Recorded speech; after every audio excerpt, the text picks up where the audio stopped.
பாகிஸ்தானை நம்பக்கூடிய ஈரான், டர்க்கியை நம்பக்கூடிய ஈரான் ஏன் இந்தியாவை நம்பலை?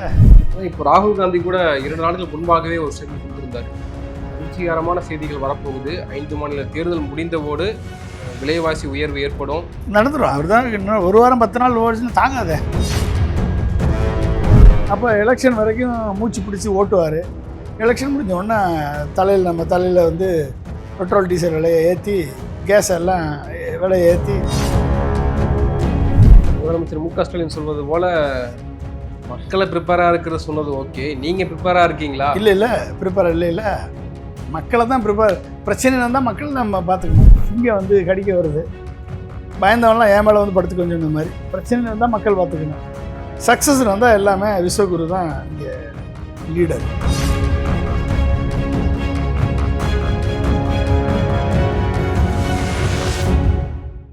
சவுத் பீட் நேயர்களுக்கு வணக்கம். இந்த நேர்காணலில் நாம் சிந்திக்கிருப்பவர் முன்னாள் குடியரசுத் தலைவர் ஏபிஜே அப்துல் கலாம் அவர்களின் அறிவியல் ஆலோசகர் டாக்டர் பொன்ராஜ் அவர்கள். வணக்கம். வணக்கம் பாலாஜி. மீண்டும் கோவிட்-19 காலகட்டத்தை நம்ம எதிர்கொள்ள தயாராக இருக்கணும் அப்படின்னு பிரதமர் மோடி நேற்று நாடாளுமன்றத்தில் உரையாற்றி இருக்கிறாரு. ஒரு முக்கியமான ஒரு கோட் வேர்டு மாதிரி சொல்லியிருக்காருன்னு தான் நான் சொல்லணும். ஏன்னா ஏற்கனவே west Asia, US, Iran, Israel இடையேயான அந்த போர் பதற்றம் வந்து நாளுக்கு நாள் நீடித்து கொண்டே இருக்கு. முக்கியமான வளங்களை குறிவைத்து இந்த 3 நாடுகளுமே தாக்கிட்டு இருக்காங்க. ஈரானுக்கு இருக்கக்கூடிய எண்ணெய் வளங்களை அல்லது இஸ்ரேலுக்கு கூடிய எண்ணெய் வளங்களை, வளைகுடா நாடுகளில் இருக்கக்கூடிய கத்தாரில் இருக்கக்கூடிய எனர்ஜி மையத்தை தாக்குனது, இதெல்லாம் வந்து நீண்ட நாட்களுக்கு பெரிய தாக்கத்தை ஏற்படுத்தும். இப்போ அந்த எனர்ஜி நிறுவனமே இதை சரி செய்வதற்கு 5 வருடங்கள் மேலே ஆகும் அப்படின்னு சொல்கிறாங்க. அப்போது நமக்கு கிடைக்கக்கூடிய பல எண்ணெய் வளங்களை வந்து தகர்ந்துட்டே இருக்கு. இது எப்படி சமாளிக்க போகிறாங்க, இந்தியா எப்படி சமாளிக்க போகுதுன்றப்போ பிரதமர் மோடி நம்மக்கிட்ட வந்து 53 லட்சம் மெட்ரிக் டன் வந்து கையிருப்பில் இருக்குது, கவலைப்பட வேண்டிய அவசியம் இல்லை அப்படின்னு சொல்லிட்டு கூடுதலாக இதையும் சொல்கிறார். நிலைமை மோசமாக போயிட்டுருக்கு, நீண்ட நாட்களுக்கு நீடிக்கும் போல தெரியுது, அதனால் நம்ம தயாராக இருக்கணும், மக்கள் தயாராக இருங்கன்னு எச்சரிக்கை கொடுத்துருக்காரு. எப்படி பார்க்குறீங்க? அதாவதுங்க, நாட்டினுடைய எனர்ஜி செக்யூரிட்டிக்கும் எனர்ஜி இண்டிபெண்டன்ஸுக்கும் டிஃபரன்ஸ் இருக்குது. எனர்ஜி செக்யூரிட்டி அப்படின்னா வந்து நமக்கு தேவையான எரிபொருளை, தேவையான எலக்ட்ரிசிட்டியை நம்ம வந்து நாம் உற்பத்தி பண்ணுறோம், இல்லைன்னா வெளிநாட்டிலேருந்து வாங்கிக்கிறோம். இதை வச்சு நம்மளுடைய தேவையை பூர்த்தி செய்வது energy security. But energy independence அப்படின்னா வந்து நமக்கு தேவையான எரிசக்தியை, எரிபொருளை நாமே உற்பத்தி செய்வது.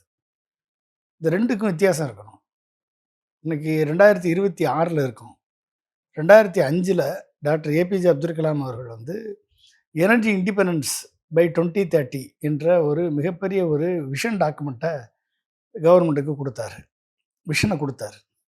எப்படி வந்து 2030க்குள்ளே இந்தியா வந்து எரிசக்தி சுதந்திரத்தை பெற வேண்டும் என்ற ஒரு மிகப்பெரிய ஒரு திட்டத்தை கொடுத்தார்.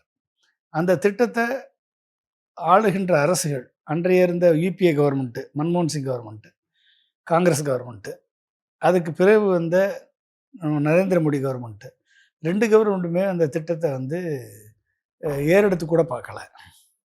பார்த்துருந்தா இன்றைக்கி இப்படிப்பட்ட சூழல் வந்திருக்காது. கொரோனா போல் நாம் பிரச்சனையை சந்திப்பதற்கு மக்கள் தயாராக வேண்டும் என்று பிரதமர் மோடி பாராளுமன்றத்தில் சொல்கிறார். அப்படின்னா எந்த அளவுக்கு இந்தியாவுடைய பொசிஷன் வீக்காக இருக்குதுன்னு நீங்கள் பாருங்கள். இந்தியா இந்த போர் தொடர்ந்தால் ஒரு பாசிபிளி ட்ரம்ப் வந்து 5 நாள் போர் நிறுத்தம் அனௌன்ஸ் பண்ணியிருக்காரு. ஏன்னா globally oil price and gas price வந்து இன்க்ரீஸ் ஆனதுனால இந்த வார் தொடர்ந்து நடைபெறும் என்ற தகவல் வரும்போது எல்லாமே ஸ்டாக் மார்க்கெட்டு விழுந்துருச்சு. அதில் இந்தியா மட்டுமே பாதிக்கப்படலை, நீங்கள் சொல்வது போல் உலக நாடுகளும் பாதிக்கப்பட்டிருக்கு.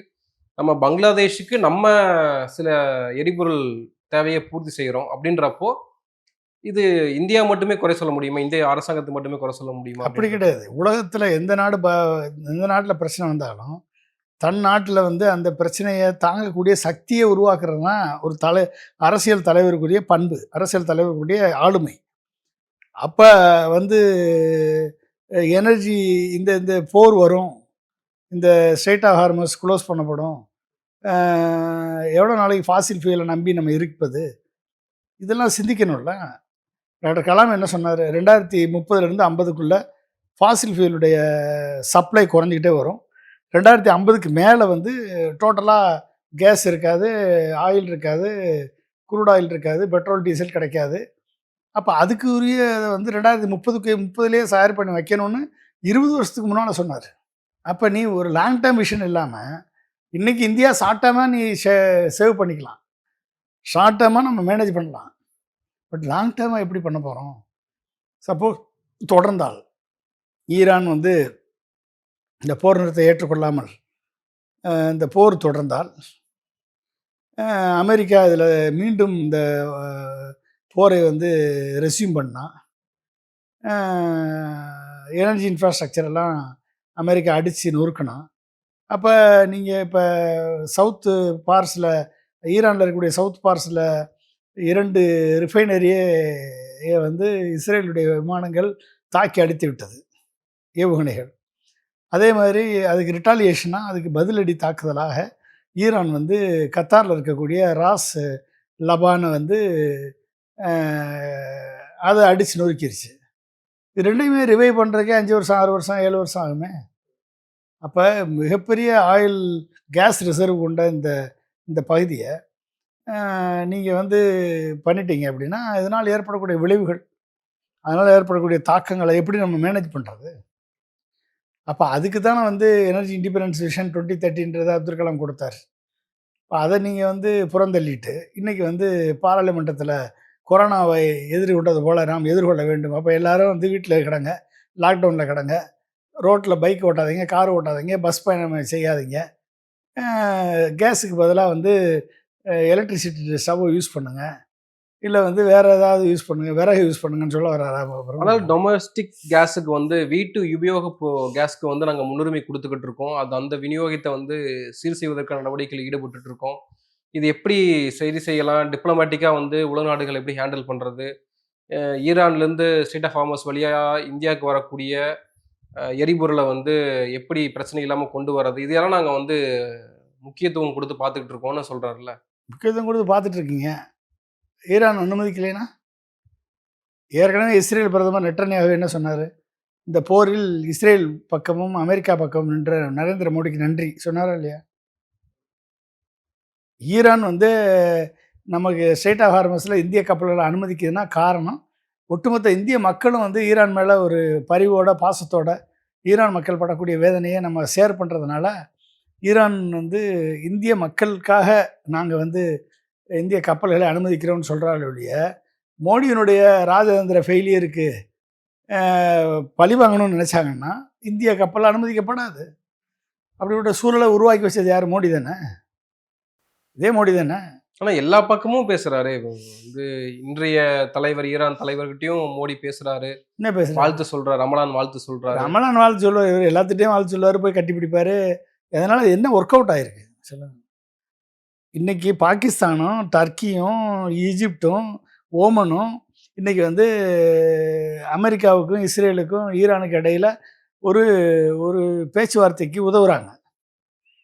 பாகிஸ்தானை நம்பக்கூடிய ஈரான், டர்க்கியை நம்பக்கூடிய ஈரான் ஏன் இந்தியாவை நம்பலை? ஏன்னா இந்தியா ஒரு சார்பு நிலை எடுத்து விட்டது. அமெரிக்காவிற்கு அடிமை சாசனம் எழுதி கொடுத்துட்டு ஒரு சாதன நிலை எடுத்து இஸ்ரேலுக்கு ஆதரவாக நிற்கிற இந்தியாவை எப்படி நம்புவாங்க? நான் அன்னைக்கே திரும்பி சொன்னேன், இந்த அடிமை சாசனம் எழுதி கொடுத்ததுனால Narendra Modi global south leadership பொசிஷனை இழந்துட்டாருன்னு சொன்னா இல்லையா? பல்வேறு பேட்டிகளில் நான் சொல்லியிருக்கேன். குளோபல் சவுத் லீடர்ஷிப் பொசிஷனை இழந்தவரால் எப்படி வந்து ஒரு போரை மீடியேட் பண்ணி இந்த பிரச்சனையை சால்வ் பண்ண முடியும்? ஸ்ட்ராட்டஜிக் இந்தியாவுடைய ஸ்ட்ராட்டஜிக் அட்டானமியை அடகு வைத்ததின் காரணமாக இந்தியாவுக்கு வந்து ஒரு தனித்தன்மை எங்கே இருக்குது? இந்தியாவுடைய ஃபாரின் பாலிசியை காம்ப்ரமைஸ் பண்ண மோடியால் எப்படி வந்து ஒரு குளோபல் லீடராக எமர்ஜ் ஆக முடியும்? he lost the battle. So அப்போ இந்தியாவை சரி, அது வெளிநாட்டில் இவர் போய் அதை நிறுத்துறதோ இவர் பேச கேட்குறதுக்கோ யாரும் தயாராக இல்லை. அமெரிக்காவும் தயாராக இல்லை, இவங்களும் தயாராக இல்லை. ஏன்னா அமெரிக்காவிடம் உத்தரவு வாங்கி தான் வந்து ரஷ்யாட்ட ஒரு ஆயில் வாங்கணும், அமெரிக்காட்ட உத்தரவு வாங்கி தான் இவர் வந்து சவுத் ஆப்பிரிக்காவில் ஆயில் வாங்கணும், அமெரிக்காட்ட உத்தரவு வாங்கி தான் பிரேசில்கிட்ட ஆயில் வாங்கணும். இந்த பிரச்சனை தொடர்ந்துச்சுன்னா. அப்படிப்பட்ட சூழலில் இந்தியாவை அடகு வைத்த பிரதமருக்கு என்ன ஒரு ஸ்ட்ராட்டஜிக் அட்டானமி இருக்குது, என்ன குளோபல் சவுத் லீடர்ஷிப் பொசிஷன் இருக்குது, அது லாஸ்ட் எவரிதிங். உண்மையான கண்டிஷன் என்ன அப்படின்னு நம்ம பார்த்தோம்னா, இந்தியாவுக்கு வந்து இப்போதைக்கு ஷார்ட் டேர்மாக ஃபியூல் அவைலபிலிட்டியில் ப்ராப்ளம் இல்லை. டீசல், பெட்ரோல், கேஸில் ப்ராப்ளம் இருக்குது. ஷார்ட் டேர்மாக மேனேஜ் பண்ணிக்கலாம். கிட்டத்தட்ட நம்ம ஸ்ட்ராட்டஜிக் ரிசர்வ் 3 இடத்துல இருக்குது. அதில் 5.3 மில்லியன் டன்ஸ் அவைலபிள் இருக்குது. 53 லட்சம் டன்னு அவைலபிள் இருக்குது. எக்ஸ்பேன்ஷன் வந்து என்ன பண்ணுறாங்க அப்படின்னா, ஒரு 6.5 மில்லியன் டன்ஸ் எக்ஸ்பேன்ஷனுக்கு இப்போ ஒர்க்கு நடந்துகிட்ருக்கு. ஆனால் அவைலபிள் 5.3 மில்லியன் டன்ஸ் இருக்குது. அப்புறம் கவர்மெண்ட் வந்து 24/7 வந்து எப்படி மானிட்டர் பண்ணிகிட்ருக்காங்க, எவ்வளோ தூரம் வருது, எவ்வளோ தேவை, எவ்வளோ சப்ளை இருக்குது என்பதை மானிட்டர் பண்ணிகிட்ருக்காங்க. நார்மலாக ப்ரையாரிட்டி சிட்டிசன்ஸுக்கு எந்த டிஸ்ட்ரப்ஷன் இருக்கக்கூடாதுன்றதை ப்ரையாரிட்டி கொடுத்து ஒர்க் பண்ணுறாங்க. அதனால் இது வரைக்கும் இன்னும் அந்த தாக்கம் வந்து ப்ரியாரிட்டிக்கும் எசென்சியல் செக்டாருக்கும் அஃபெக்ட் இல்லாமல் இருக்குது. இது என்ன ப்ராப்ளம் அப்படின்னு பார்த்தீங்கன்னா, கிட்டத்தட்ட 40 to 50% குரூட் ஆயில் இம்போர்ட் வந்து ஸ்ட்ரெய்ட் ஆஃப் ஹார்மஸை சார்ந்து தான் இருக்குது. 40% 50% குரூட் ஆயில் இம்போர்ட். ஆக்சுவலாக 80% இருந்தது. இப்போ 40 to 50% குரூட் ஆயில் இம்போர்ட் வந்து ஸ்ட்ரெய்ட் ஆஃப் ஹார்மஸ் தான் இருக்குது. மிச்சம் இருக்கிற 50% தான் நம்ம வெளியே வாங்கிட்டு இருக்கோம். இப்போ எல்பிஜி வந்து இன்னும் வல்னரபிள், அதுக்கும் வல்னரபிள். கிட்டத்தட்ட 60% இம்போர்ட்டட் தான் எல்பிஜி. எல்பிஜி வந்து 60% இம்போர்ட்டட் தான். அதில் 90% வயா ஹார்மஸ். அந்த 60% இம்போர்ட் பண்ணுறதுல 90% எதுலேருந்து வருது? ஹார்மஸ்லேருந்து வருது, எல்பிஜி. அப்போ இது வல்னரபிளா இல்லையா? இது வல்னரபிள். சரி, என்ன இது வரைக்கும் நம்பர் அப்படின்னு பார்த்தீங்கன்னா, இந்தியா வந்து கிட்டத்தட்ட 5 to 5.5 million barrels per day consume பண்ணுது. உங்களுடைய என்டிடிவி ரிப்போர்ட்டில் பிரைம் மினிஸ்டர் என்ன சொல்லியிருக்காருன்னா 1.5 மில்லியன் பேரல்ஸ் பெர் டேன்னு சொல்லியிருக்காரு. அது தப்பான நியூஸ். அது மேபி அவங்க டைப்போகிராஃபிக் மிஸ்டேக்கா இல்லை பிரைம் மினிஸ்டர் அப்படி சொன்னாரான்னு தெரியல. ஏன்னா ஹிந்தியில் பேசுகிறதுனால நம்மளுக்கு தெரியாது. So 5.5 million barrels per day நம்மளுடைய இந்தியாவுடைய கன்சம்ஷன். இதில் 85 to 90% வந்து குரூடு வந்து இம்போர்ட் பண்ணுறோம். இதில் எவ்வளவு? 5.5 மில்லியன் பேரல்ஸ் பெர் டேயில் 85 to 90% குரூட் ஆயில் இம்போர்ட் தான் பண்ணுறோம். சரியா? ஸோ அப்போ என்னாச்சு அப்படின்னா, ஆக்சுவல் இம்போர்ட் வந்து 5.5 மில்லியன் பேரல்ஸ் பெர் டே. சரி, என்ன காஸ்ட்டு? ஆயில் ப்ரைஸ் ரேஞ்ச் எப்படி இருந்துச்சு? பிஃபோர் ஹர்மஸ் ஜலசந்தியை க்ளோஸ் பண்ணுறதுக்கும் ஸ்ட்ரெய்ட் ஆஃப் ஹார்மஸை க்ளோஸ் பண்ணுறதுக்கு முன்னாலேயும் க்ளோஸ் பண்ண பிறகும் என்ன அப்படின்னு நீங்கள் பார்த்தீங்கன்னா, ஆயில் ப்ரைஸு க்ளோஸ் பண்ணுறதுக்கு முன்னால் $70 to $85 பெர் பேரல் டிப்பிக்கலாக. அதுக்குள்ளே ரேஞ்சு வேரி ஆகிட்டுருக்கும். இந்தியா ஆனுவல் இம்போர்ட் பில்லு அதை வச்சுக்கிட்டு இந்தியாவுடைய டோட்டல் பில் எவ்வளோன்னா, வருஷத்துக்கு நம்ம $150 to $180 பில்லியன் இம்போர்ட் பண்ணுறோம். மொத்தமாக $150 to $180 பில்லியன் இம்போர்ட் பண்ணுறோம். ஸோ இப்போ ஹர்மஸ் டிஸ்ட்ரப்ஷனுக்கு அப்புறம் இந்த ப்ரைஸ் ஹைக் எவ்வளோ போயிருக்கு? Supply disruption, global price hike. இதனால் என்னாச்சு? Even $10 increase. India face $15 billion extra annually. $10 கூட்டினா 15 பில்லியன் எக்ஸ்ட்ரா பே பண்ணணும் இந்தியா. அப்போ ஃப்ரைட், அப்புறம் insurance charge, fried charge, insurance charge. அப்போ என்னது அப்படின்னா, ஆல்டர்னேட்டிவ் ரூட் யூஎஸ், வேறு யூஎஸ்லேருந்து ஆஃப்ரிக்காவிலேருந்து ஆல்டர்னேட்டாக நம்ம இறக்குமதி பண்ணணும். ஸோ இப்போ லாங்கர் டிஸ்டன்ஸு, நம்ம அமெரிக்காவிலேருந்து வர்றது லாங்கர் டிஸ்டன்ஸு, ஃப்ரைட் சார்ஜ் கூடும், இன்சூரன்ஸ் சார்ஜ் கூடும். ஆஃப்ரிக்காவிலேருந்து வர்றது, அப்புறம் ஹையர் ஷிப்பிங் காஸ்ட்டு, இதெல்லாம் சேர்ந்து வார் ரிஸ்க் இன்சூரன்ஸ் ப்ரீமியம், வார் ரிஸ்க்குனால இன்சூரன்ஸ் ப்ரீமியம் கூடிரும். ஒரு டேங்கை நீங்கள் கப்பலில் ஏற்றுறீங்க அப்படின்னா அது இன்சூரன்ஸ் ப்ரீமியம் கூடும். அப்போ எல்என்ஜி எல்பிசி கிரைசிஸ் எப்படி மேனேஜ் பண்ணுறாங்க அப்படின்னா, Qatar disruption, immediate shortage. Qatar டிஸ்ட்ரப்ஷனால என்னாச்சு? எல்என்ஜி அண்ட் எல்பிஜி வந்து இம்மீடியட் ஷார்ட்டேஜ் ஆயிடுச்சு. டொமஸ்டிக் வந்து பிளாக் மார்க்கெட் ப்ரைஸ் வந்து அதிகமாகுது. டொமஸ்டிக் பிளாக் மார்க்கெட் ப்ரைஸ் கூடுது. அப்போ நெட் எஃபெக்ட் என்ன அப்படின்னா, எனர்ஜி இம்போர்ட் பில்லு வந்து அதிகமாக ஏறிடுச்சு. அதனால் ஏற்படக்கூடிய பணவீக்கம், fuel plus fertiliser plus transport. இதனால் ஏற்படக்கூடிய பணவீக்கம், fuel cost, fertiliser cost, transport cost இது எல்லாமே கூடும். அப்போ என்ன பண்ணணும், மோடி கவர்மெண்ட் என்ன பண்ணியிருக்கு இது வரைக்கும் கிரைசிஸ் மேனேஜ்மெண்ட்டுக்கு அப்படின்னா, 24/7 மானிட்டரிங் பண்ணுறோம் அப்படின்னு சொல்கிறாரு. அடுத்து என்ன, ஸ்ட்ராட்டஜிக் ரிசர்வ் வந்து ஆக்டிவேட் பண்ணியிருக்கோம். 5.3 மில்லியன் ஸ்ட்ராட்டஜிக் ரிசர்வ் வந்து எப்பயுமே ஆக்டிவேட் பண்ணி அதை மெயின்டைன் பண்ணுறதுக்கு ட்ரை பண்ணுறோம். அப்புறம் ரிஃபைனரிஸ், நம்ம இந்தியாவில் இருக்கக்கூடிய ஆயில் ரிஃபைனரிஸ் எல்லாமே 100% கெப்பாசிட்டியில் ரன் பண்ண வைக்கிறோம் அப்படின்னு சொல்லியிருக்காரு. இப்போ 3 விஷயத்தை பண்ணுறேன். அப்புறம் அடுத்து என்னது, டைவர்சிஃபிகேஷன். இம்போர்ட் 40 கண்ட்ரிலேருந்து இம்போர்ட் பண்ணுறாங்க. இப்போ வேறு 40 கண்ட்ரீஸ்லேருந்து 70% crude not depend on Hormuz. அப்போ என்னாச்சு அப்படின்னா 60% 80% க்ரூடு வந்து ஹர்மஸை தாண்டி 70% ஹர்மஸை சாராமல் நம்ம இம்போர்ட் பண்ணுறோன்னு இப்போ ஒரு பிளான் பண்ணி கொண்டாடுறாங்க. ஆனால் அதனால் கொடுக்கக்கூடிய விலை வந்து அதிகம். இப்போ எல்பிஜி அண்டு கேஸ் மேனேஜ்மெண்ட்டை என்ன பண்ணுறாங்க, டொமஸ்டிக் கேஸ் ப்ரொடக்ஷன் வந்து 25%, நம்ம 25% டொமஸ்டிக் கேஸ் ப்ரொடக்ஷன் பண்ணுறோம், 75% இம்போர்ட் பண்ணுறோம். இதுக்கு house hold priority supply, house ஹோல்டுக்கு வீட்டு சமையலறைக்கு ப்ரையாரிட்டியாக கொடுக்குறாங்க. இண்டஸ்ட்ரியல் கேஸ் சப்ளை வந்து கட் ஆகிருக்கு, ரெடியூஸ் ஆகிருக்கு. இண்டஸ்ட்ரியல் கேஸுக்கு கட். அப்போ இண்டஸ்ட்ரியல் ப்ரொடக்ஷன் குறையும்.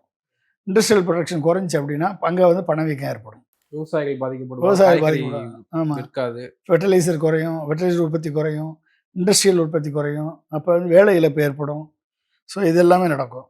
அப்போ daily delay between LPG booking வந்து இன்க்ரீஸ் ஆயிடுச்சு. எல்பிஜி புக்கிங் வந்து டிலே ஆகுது.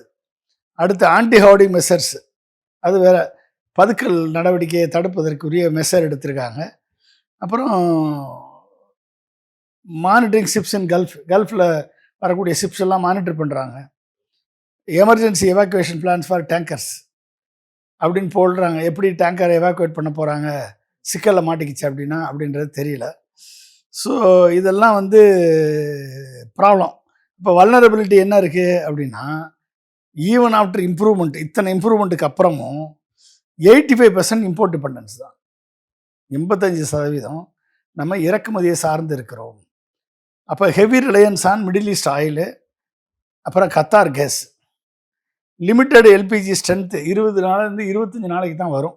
நம்மகிட்ட இருக்கக்கூடிய எல்பிஜி அவைலபிலிட்டி 20லேருந்து 25 நாளைக்கு தான் வரும். வார் தொடர்ந்தால் 25 நாளைக்கு மேலே போச்சு அப்படின்னா இது மிகப்பெரிய ஒரு தாக்கத்தை ஏற்படுத்தும். அப்போ லாங் டேர்ம் எனர்ஜி செக்யூரிட்டிக்கு என்ன பண்ணியிருக்கு அப்படின்னு பார்த்தா, ரஷ்யாவில், யூஎஸில், ஆஃப்ரிக்காவில், லட்டின் அமெரிக்காவில் இருந்தெல்லாம் இம்போர்ட் பண்ணுறது, சிங்கிள் ரீஜன் டிபெண்டன்சி, அதாவது ஈரான், மிடில் ஈஸ்ட்டை மட்டும் நம்பி இருக்காமல் அப்போ லாங் ரேஞ்சுக்கு போய் வாங்குறதுக்கான முயற்சி எடுக்கும் போதும் விலை ஆட்டோமேட்டிக்காக கூடும். அவனுடைய தலையெழுத்து பெட்ரோல் டீசல் விலை கூட போகுது. இப்போ ராகுல் காந்தி கூட 2 நாட்கள் முன்பாகவே ஒரு ஸ்டேட்மெண்ட் கொடுத்திருந்தாரு. அதிர்ச்சிகரமான செய்திகள் வரப்போகுது, 5 மாநில தேர்தல் முடிந்தவோடு விலைவாசி உயர்வு ஏற்படும், பெட்ரோல் டீசல் விலை உயர்வு ஏற்படும், கேஸ் விலை உயர்வு ஏற்படும் அப்படின்னு சொன்னார். அது 5 மாநில தேர்தல் முடிவதற்கு முன்பாகவே அது நடந்துடும் போல. நடந்துடும். அவர் தான் இன்னும் 1 வாரம் 10 நாள் ஓடிச்சுன்னு தாங்காத. 1 வாரம் 10 நாளைக்கு மேலே இந்த போர் தொடர்ந்தால் என்னுடைய இம்பேக்ட் வரத்தனை செய்யும். Daily problem வந்துடும்ல. 9 நாள் 10 நாளைக்கு இப்போ ரிசர்வ் மெயின்டைன் பண்ணுறாங்க. அப்போ என்னுடைய கட் ஆஃப் ஆயிடுச்சு அப்படின்னா காஸ்ட்டு கூடும், வெளிநாடுலேருந்து வரக்கூடிய டிஸ்டன்ஸ் அதிகம், இன்சூரன்ஸ் ப்ரீமியம் அதிகம். அப்போ இதெல்லாம் வந்து கூடும்போதும் இப்போ இருக்கக்கூடிய 7 to 8 வீக்ஸ் பஃபர் இருக்குது. இப்போ 7 to 8 வீக்ஸ் பஃபர் 9 நாளைக்கு அவைலபிள். பட் ஆனால் பஃபர் வந்து 7 to 8 வீக்ஸ் மேனேஜ் பண்ணலாம். அதை வந்து எக்ஸ்பான்ஷன் வந்து உடனே நடந்துடாது. உடனே எல்லாத்தையும் வாங்கி விலைவாசி ஏற்றி தான் ஆகணும். வேறு வழி என்ன இருக்குது? அப்போ எலெக்ஷன் வரைக்கும் மூச்சு பிடிச்சி ஓட்டுவார். எலெக்ஷன் முடிஞ்ச உடனே நம்ம தலையில் வந்து பெட்ரோல் டீசல் விலையை ஏற்றி, கேஸ் எல்லாம் விலையை ஏற்றி, இப்போ நம்ம தலையில் 101 ரூபா இருக்குது பெட்ரோல் விலை. இப்போ 150 ரூபா ஆகிடுமா? கண்டிப்பாக போகும். 150 வரைக்கும் போகும். கண்டிப்பாக இது வந்து இன்க்ரீஸ் ஆகும். அது வந்து it's all depends upon the war situation.